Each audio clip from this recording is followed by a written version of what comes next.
ఒక గ్రామంలో ఇద్దరు స్నేహితులు ఉండేవారు. వారి పేర్లు రాజు మరియు సాము. వారు ఎప్పుడూ కలిసి ఉండేవారు మరియు దేవుని మీద ఎక్కువగా నమ్మకం కలిగి ఉండేవారు. ఒకరోజు వారు ఒక పెద్ద పట్టణానికి వెళ్ళాలని నిర్ణయించుకున్నారు. ప్రయాణంలో ఉండగా వారికి ఒక పెద్ద నది కనిపించింది. నది చాలా వేగంగా ప్రవహిస్తుంది. దాన్ని దాటడం చాలా కష్టంగా ఉంది. రాజు దేవునికి ప్రార్థన చేశాడు.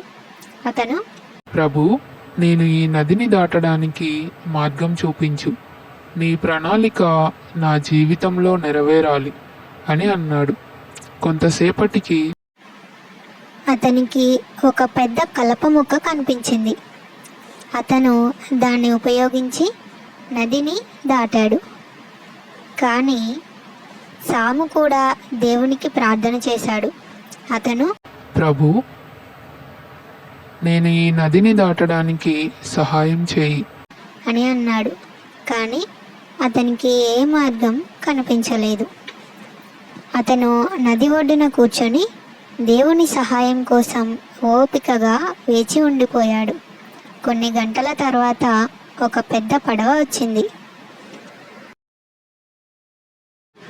సాము ఆ పడవలో కూర్చొని నదిని సురక్షితంగా దాటాడు. రాజు మరియు సాము ఇద్దరూ నదిని దాటారు. కానీ వారి మార్గాలు వేరువేరుగా ఉన్నాయి.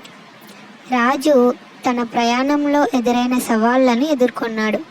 కానీ సాము కొంచెం సమయం వేచి ఉండి సహాయం వచ్చే వరకు ఓపికగా ఉండిపోయాడు. కొన్ని సంవత్సరాల తర్వాత వారు మళ్ళీ కలిశారు. రాజు తన ప్రయాణం గురించి చెప్పుకుంటూ, నేను నదిని దాటడానికి కలప ముక్కను ఉపయోగించాను. అది కష్టంగా ఉంది, కానీ నేను దాటాను అన్నాడు. సాము నవ్వుతూ, నేను కొంచెం ఓపికగా ఉండిపోయాను.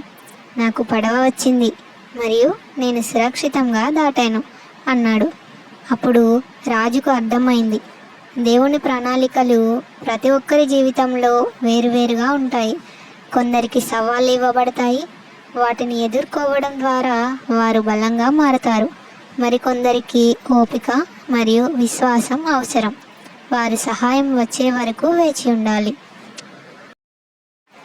ప్రియమైన స్నేహితులారా, దేవుని ప్రణాళికలు మనకి ఎల్లప్పుడూ అర్థం కావు, కానీ అవి మన శ్రేయస్సు కోసమే ఉంటాయి. మనం విశ్వాసంతో ముందుకు సాగాలి మరియు దేవుని సమయం కోసం ఎదురు చూస్తూ ఉండాలి.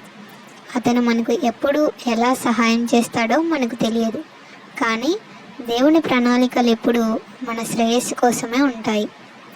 ఇర్మియా గ్రంథము 29వ అధ్యాయము 11వ వచనం. నేను మిమ్ముని గూర్చి ఉద్దేశించిన సంగతులను నేనెరుగుదును.